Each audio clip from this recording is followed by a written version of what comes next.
Baik pemirsa, terima kasih masih setia bersama kami di Bincang hari ini. Tentunya masih bersama dengan Mas Agung, pendiri Forkot, juga aktivis 98.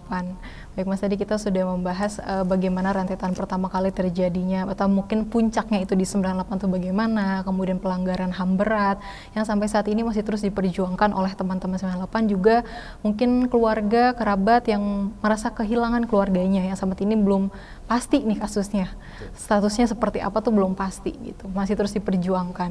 Terus terakhir kita berbicara tentang aspirasi. Kalau Mas Agung sebagai orang yang berperan di situ di 98 mengatakan bahwa gerakan kami itu tidak anarkis, bahkan tidak ada pembakaran, penjarahan atau apapun. Mungkin kalaupun ada itu dilakukan oleh kelompok-kelompok di luar kami.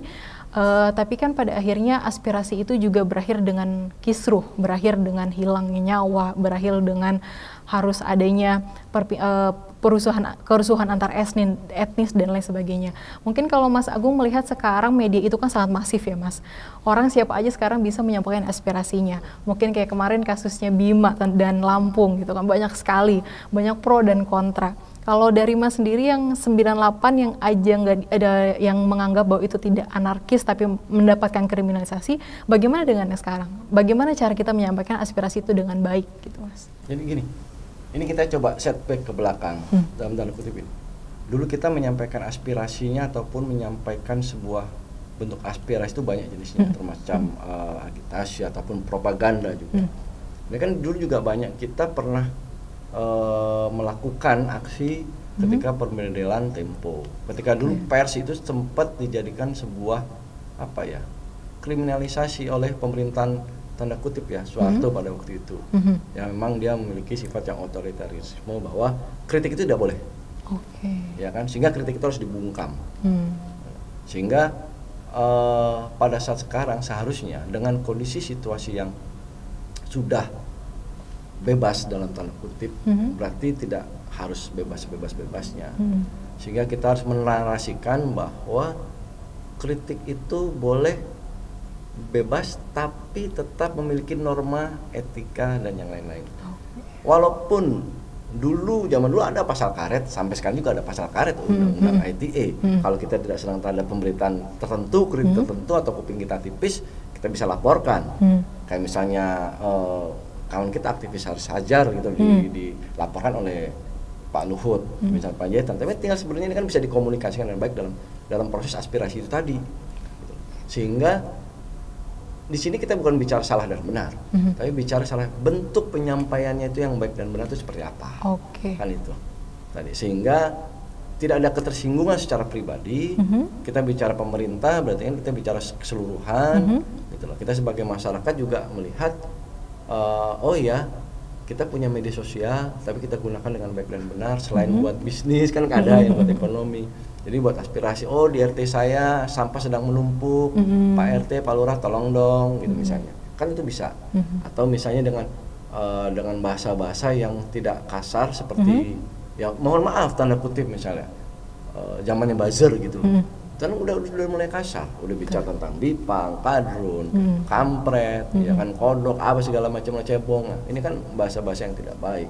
Janganlah narasi-narasi politik fitnah gitu kan, politik hoak itu dibangun gitu loh, dengan bahasa-bahasa yang tidak memiliki etika dan beradab. Makanya saya bilang tadi, dulu ketika zamannya Pak Harto, Pancasila dijadikan alat untuk membungkam para aktivis pada waktu itu. Dibilang anti Pancasila lah, PKI dan segala. Tapi sekarang kita bicara Pancasila, ya kan, jadikan alat juga untuk membungkam kelompok-kelompok lain, misalnya kan itu, ya. Padahal kita betul tadi kita berdiskusi sebelumnya, role modenya Pancasila itu adanya di mana sih? Itu di komunal, tempat-tempat terkecil kita, mungkin di keluarga kita, di wilayah RT kita, adat kita. Jujur saja, kalau kita bicara tentang Pancasila, di sila pertama kita bicara tentang ketuhanan yang Maha Esa. Sebagai makhluk yang bertuhan, sebagai hambanya, setelah selesai dia menjadi makhluk yang bertuhan, turun ke sila kedua, menjadi manusia yang adil dan beradab. Ya kita dalam penyampaian aspirasi juga harus beradab dong. Betul. Jangan asal dengan bahasa-bahasa yang kotor, menjelek-jelekan, nah itu nggak baik gitu loh.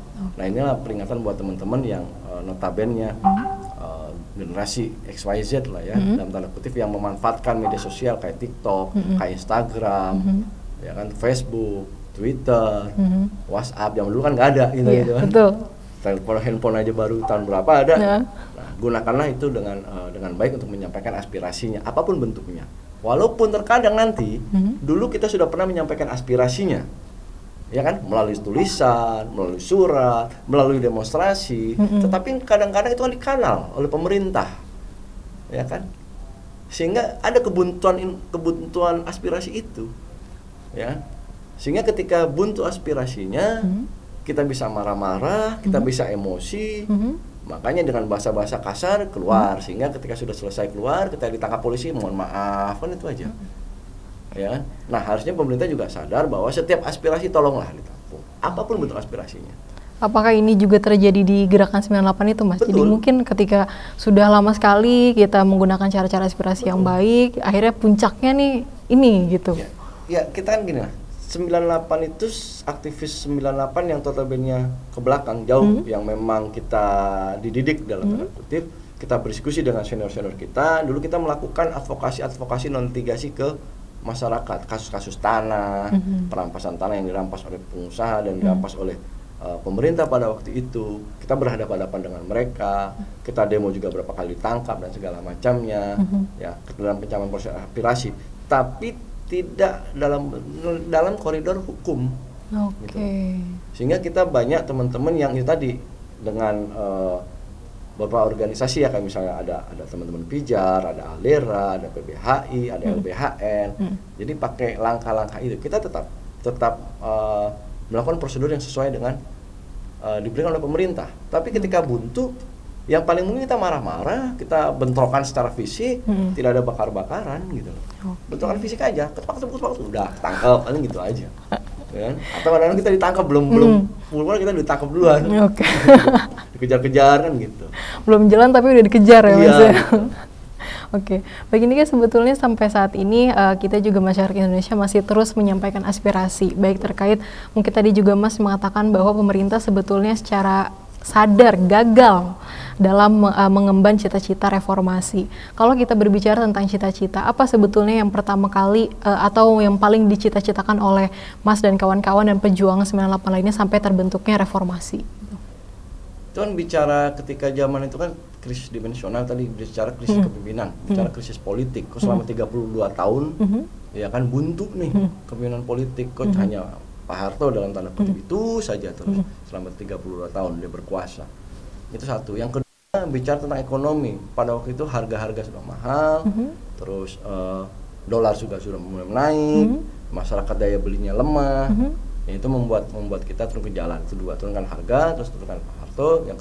Yang ketiga itu bicara tentang KKN, bahwa pemerintahan Pak Harto itu lekat dengan korupsi, kolusi dan nepotisme, sehingga ketika zaman itu korupsi, kolusi, nepotisme itu melekat di situ, makanya mau tidak mau kita harus membuat sebuah perubahan, sehingga adalah TAP MPR tahun 98 itu pemerintahan yang bersih dari korupsi, kolusi dan nepotisme, itu diperjuangkan.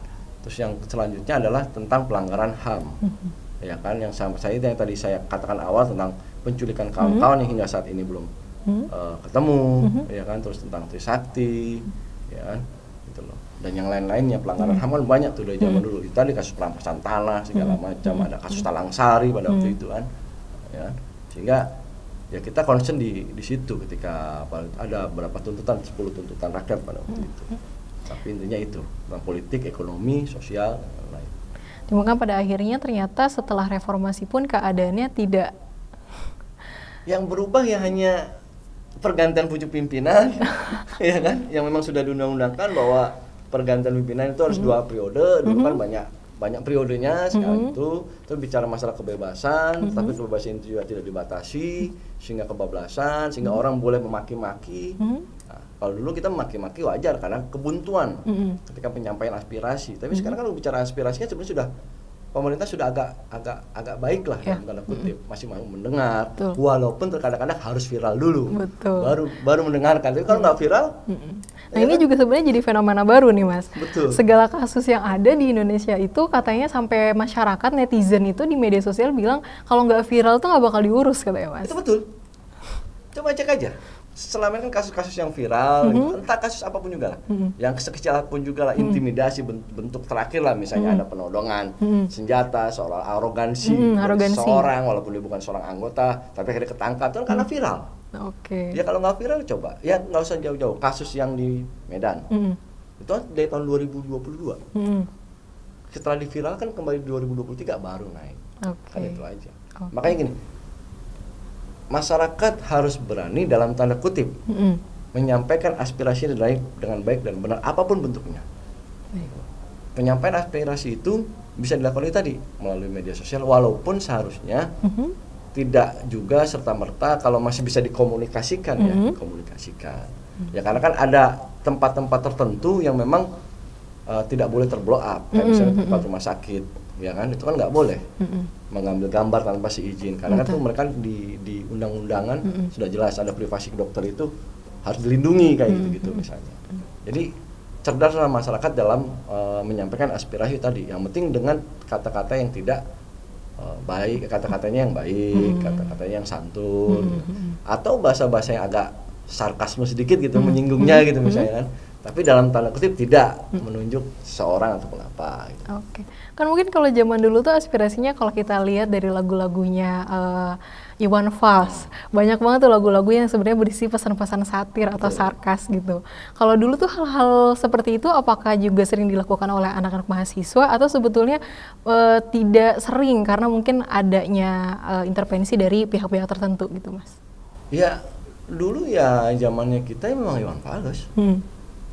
Ya kan ada lagu-lagunya kayak Bento, kayak Bongkar, tapi kan di sisi lain kan teman-teman kan masing-masing organ juga punya lagu-lagu masing-masing, ya kan, yang memang lagu-lagu ketika aksi, kayak ada Darah Juang, gitu kan, ya sehingga apa ya itu yang membuat salah satu bagian dari bentuk bahasa yang kita tuliskan, ataupun bahasa-bahasa yang memang kita kutip dari beberapa aktivis ya, ataupun beberapa tokoh-tokoh kayak Che Guevara gitu kan, dan yang lain-lainnya gitu. Ada pesan nggak Mas untuk mungkin penerus bangsa nih, anak-anak muda yang saat ini punya power di media sosial, yang bisa menjadi public figure mungkin untuk masyarakat banyak dalam mengawal setiap kasus ataupun aspirasi gitu, Mas? Ya, pertama cermat, yang kedua cerdas, jadi kerja cerdas, ya kan, cermat, dengan bahasa yang santun, menyampaikan aspirasinya apapun bentuknya, sekecil apapun, sampaikan aspirasi itu lewat media sosial, tapi dengan baik gitu, dengan tidak hoak ataupun fitnah, itu aja yang penting. Mengingat saat ini juga sudah memasuki tahun politik 2024, nantinya mungkin akan banyak sekali berita yang beredar, kemudian hasil-hasil survei yang sampai saat ini juga masih kita terus pertanyakan. Itu juga diharapkan mungkin untuk anak-anak muda jangan sampai ikut ya Mas ke dalam gelombang itu gitu. Gini, gampangnya sih sebenarnya bisa dilihat dengan banyaknya ya berita-berita yang hoax, fitnah. Makanya tadi aku bilang harus cerdas mencerna informasi, apakah itu informasi yang baik, apakah informasi itu yang tidak baik, apa itu hoax, apa itu fitnah, segala macam. Sedangkan banyak juga media-media online sudah memberikan sebuah pandangan tentang cek berita misalnya, apakah berita ini fakta ataupun hoax, sehingga itu bisa diterima dengan baik. Walaupun sekarang sudah ada persepsi misalnya di masyarakat tentang itu tadi, ada dua kelompok besar, ya kan, dari zaman dulu cebong, karet, kadrun, bipangan kayak gitu-gitu. Nah ini harus diselesaikan dalam tanda kutip lah. Sudahlah, sudahi persoalan itu. Bagi kita politik sekedarnya berkawan selamanya, itu aja prinsipnya. Jadi apapun yang membuat konflik, karena jujur saja kita sudah pernah konflik lah, konflik suku kita pernah, Sambas ya kan, dari Madura, konflik agama kita sudah pernah, Ambon, Poso dan yang lain. Masa kita mau konflik apa lagi? Baik tadi, cerdas dalam memilih berita yang dikonsumsi, sehingga kita cerdas dalam berpikir dan cerdas dalam bertindak. Gitu. Closing statementnya nih Mas, untuk 25 tahun reformasi dan mungkin ke depannya seperti apa? Yang pertama, kita masih mengawal dalam tanda kutip perjalanan reformasi, sehingga nantinya insya Allah kita akan membuat sebuah acara untuk teman-teman aktivis 98, bahwa pemerintah selama 25 tahun reformasi telah gagal mengemban amanat cita-cita reformasi. Yang kedua, teman-teman aktivis 98 telah gagal mengawal cita-cita reformasi. Sehingga sampai saat ini kita masih tetap concern, terutama itu tadi untuk pelanggaran HAM yang kita minta selesaikan secara cepat, karena ini akan menjadi momok yang menakutkan bagi siapapun juga, dan jangan jadi presiden buruk, jadi sejarah kelam bagi generasi muda yang akan datang. Oke, baik. Tanpa terasa kita sudah 30 menit Mas ngobrol. Sebetulnya mungkin ini juga perbincangan yang harus punya waktu yang panjang ya Mas, karena selalu banyak sekali yang bisa kita upas, yang bisa menjadi pendidikan baru mungkin untuk anak-anak muda saat ini. Baik pemirsa, terima kasih sudah setia bersama kami 30 menit lebih ini. Saya Heruni Salaraf dan kameramen juga teman-teman yang saat ini bertugas hari ini. Mohon pamit undur diri. Wassalamualaikum warahmatullahi wabarakatuh.